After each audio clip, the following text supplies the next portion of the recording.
মেক্সিকোর মধ্যাঞ্চলে মহাসড়কে ৩ গাড়ির মুখোমুখি সংঘর্ষে অন্তত ২১ জন মারা গেছে, আহত হয়েছে বেশ কয়েকজন। বুধবার পুয়েবলা রাজ্যে ট্যাঙ্কার, ট্রাক, বাস এবং একটি ভ্যানের মধ্যে এই সংঘর্ষ হয়। বান্ডেল থাকলে প্রতি সেনমানিতে টাকা বাঁচবে। বিকাশ সেনমানি বান্ডেল কিনে জিতুন প্রতি লেনদেনে। স্থানীয় গণমাধ্যমগুলো জানায়, ট্যাঙ্কার ট্রাকটি ভ্যানকে ওভারটেকের চেষ্টা করলে এই দুর্ঘটনা ঘটে।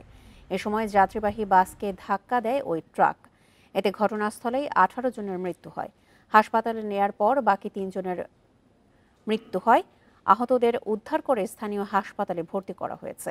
দুর্ঘটনার প্রকৃত কারণ জানতে তদন্ত শুরু করেছে পুলিশ।